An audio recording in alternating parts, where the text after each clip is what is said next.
Welcome to the second episode in our 2024 travels. Hi, my name is Rosemary, one half of R&R Live in Life, the other being my husband Rick. This compilation of photographs is some of the amazing places we have visited and the vast and ever-changing landscape we have found interesting. I hope you enjoy watching just a small snapshot of what we have seen. In this episode, Rick and I make our way from Peterborough to Whyalla. The country was incredible, interesting, surprising in places, baffling as to how farmers make a living from such poor soil, and ever changing. From Peterborough, we continued on to Black Rock, passing the old train bridge over Yenda Creek before joining the R.M. Williams Way to Orroroo. The railway line through Dalton between Peterborough and Orroroo was part of the Great Northern Railway built in 1881, with the last commercial grain trains to operate through Black Rock in 1988. The railway connecting the two stations was removed in 2008. However, some of the track was left in situ and over the Black Rock Bridge, the longest bridge on the old Peterborough division, being 241 metres or 792 feet long. We stopped in Orroroo in the foothills of the Flinders Ranges on the edge of South Australia's marginal desert land and took a stroll around town enjoying the street art, kangaroo sculptures and the restored Black Rock wool press recovered from the ruins of the Black Rock Station woolshed. Just out of Orroroo we stopped at the giant red gum tree. The magnificent red gum is 10.4 metres in circumference and reaches 6 metres before there is a fork in the trunk. The tree is estimated to be around 500 years old. If only trees could talk. I wandered around the tree, reflecting back through the ages to what it would have been like many years ago when the tree was only young. We continued on past Whyalla, Pynda, and on into Wilmington, and were now travelling along the Horex Highway. In Wilmington we passed the Toy Museum, housing a great variety of toys from yesteryear, and the Memorial Hall and Park. On leaving Wilmington, we turned onto the Horex Pass Road that took us over the range before joining the Augusta Highway alongside a wind and a solar farm, then into Sterling North on the outskirts of Port Augusta, where we made camp at the Augusta Caravan Park. The temperature had reached 42 degrees today. That afternoon we drove into Port Augusta for our first look around, but I was a little disappointed as it was certainly not what I had expected, with narrow one-way streets that were quite interesting to navigate the boat. Lots of businesses seemed to be closed, and there was a melancholy feel about the place. The town looked dry, even though it was on Spencer's Gulf, but then again, the weather patterns in this part of Australia are certainly different to what we were used to. The following day, after venturing into Port Augusta, we made our way along Flinders Rangeway to Corn, travelling alongside the original Garn route between Port Augusta and Corn. Since 1973, the Pitchy Ritchie Railway Preservation Society still use the line to run fully restored historic steam or heritage diesel locomotives or rail cars, some with immaculately restored 130-year-old timber carriages along this route between March and November. On this leg of our journey, Rick and I enjoyed the gum-lined creeks, blue bush-studded hills, and ancient rocky outcrops. The scenery was stunning. On arriving in Corn, we passed Dunn's Mill, a three-storey old mill with a gabled roof and lime walls, which was established in 1879, a year after Corn was settled. Rick and I stretched our legs as we strolled around the Heritage Walk, featuring some 30 sites, including 4 hotels dating back to the late 1870s and 1880s, a number of buildings built in 1878, such as the famous R.W. Foster store and the post office, the courthouse, built in 1879, that highlighted the significance of law and order in the early days of Corn and the colony, the police station, built in 1881, and the railway station, opened in 1915. The walk allowed us to step back in time not only to revisit the heritage of corn, but also learn about some of the interesting characters of yesteryear. During World War II, corn was a key centre as troops estimated in the hundreds of thousands were moved by rail across Australia to Darwin and Papua New Guinea. For a period of time, about 50 trains a day went through corn. I was impressed with the wire sculptures in the Anzac Memorial Park. The heritage murals of old vintage Australian memorabilia on the side of Emily's Bistro was also very impressive. After exploring corn, we continued on through some of the driest country we had seen, passing Gordon, Kanyaka Waterhole and Homestead, and on to Wilson's ruins. These three towns are reminders of the extreme hardships faced by early settlers in the area. Nothing remains of Gordon, only the information boards with information about the area. Situated just over 40 kilometres north of Corn was the impressive Kanyaka Homestead ruins.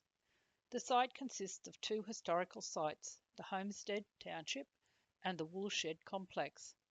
The ruins, once part of the mighty Kanyaka Station, was one of the greatest pastoral runs in the southern Flinders Ranges, but only for a short time. It got off to a tragic start and its life was cut short by the expansion of wheat farming. Kanyaka was first settled by a young Scotsman named Hugh Proby, who moved cattle into the area after taking out 3 pastoral leases in July 1851. In 1852, a year after establishing the station, Proby, then aged 24, was drowned while trying to cross a swollen creek during a violent thunderstorm. John Phillips, who inherited Kanyaka from Proby, settled there and managed the run. Kanyaka Station grew in size until 1856, when the station leases totaled 365 square miles, or 240,000 acres. By then, the massive station headquarters soon began to look like a village, with approximately 70 families living and working there. The homestead complex consisted of numerous buildings, with the large main homestead comprising 16 rooms with 18-inch or 46 centimetre thick stone and mortar walls and a polished wooden floor, with the dining room ideal for dancers. As well as the homestead, there were cottages for workers, workshops, stables, huts and sheds, all built mostly from local stone due to the limited supply of workable local timber. The station office was also the post office, and in 1862 over 23,300 letters were received at Kanyaka, with nearly 21,600 being sent. In its day, with more than 70 or more families living and working there was a need for the station to be self-sufficient, having cows, sheep, pigs and vegetable gardens to supply food for the residents.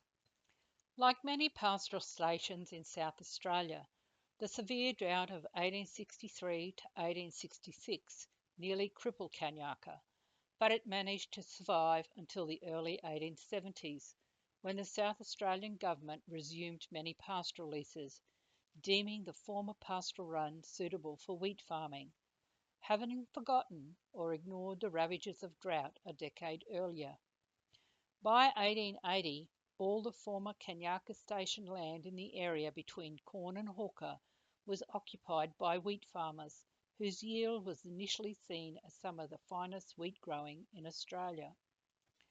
Just over the rise from the homestead complex was the woolshed, which was one of the largest in the state and provided room for 24 blade shearers. During the 1860s, up to 40,000 sheep were shorn on Kanyaka Station. Our last stop before leaving Kanyaka Homestead was to visit the cemetery situated across the creek, a true reminder of the tough times the early settlers and their families lived through. We spent some time reading the headstones and reflecting on just how tough it was to have lived here at Kanyaka. In the mid-1870s, Kanyaka was resumed for wheat farming, and by 1880 all the former Kanyaka Station was occupied by wheat farmers. The town of Wilson sprang up around a railway platform, built to cater for a number of families living in the area who farmed wheat. Yield from the first crop grown around Wilson was initially seen as some of the finest wheat grown in Australia, but it was also the first in a decade of drought, and it was not until 1890 that good rains fell again. By then, many of the farmers around Wilson had walked off their properties, broken by loneliness, drought, and their failure to sustain a living from their 400 to 600 acre farms. With the arrival of the motor vehicle in the early 1900s, settlements like Wilson, that were already battling to survive, lost the reason for their existence. The townsfolk and the remaining farmers sold up, and the land in the area reverted back to being just a few large landholdings, as it had been back in Kanyaka days. Two-thirds of the area originally farmed here has reverted back to being semi-arid grazing country. We continued on to Hawker, passing Kemble's Hump Lookout and into town. Such a dry and dusty little town, but so important to the region, being one of the gateways to the Flinders Ranges. The town was laid out to serve the new railway line known as the Great Northern Railway, which reached the area in June of 1880, with life revolving around the railway until 1956, when the route was moved further west. Before 1880, the area around Hawker had been taken up as pastoral lease by vast stations. Hawker still has a variety of historical buildings surviving from those early days, ranging from the Pioneers Memorial to the Catholic Church, the railway station, once the hub of the town, and an old pug and pine cottage. After lunch, we made our way back to Corn before making our way along the R.M. Williams Way back to Wilmington. By now, the afternoon was quite warm, with lots of whirlywinds blasting their way across the open plains. I was intrigued by the continual contrast between the rich red soils, the bluish green of the ranges, and bright blue sky. Such a vast open country bordered by ranges, and so many whirlywinds, highlighting the unstable atmosphere of the area. From Wilmington, we made our way to Hancock's Lookout off Horrocks Pass. The lookout gave us spectacular views of the Upper Eyre Peninsula. It was truly an amazing view from the rugged ranges to the water view before us.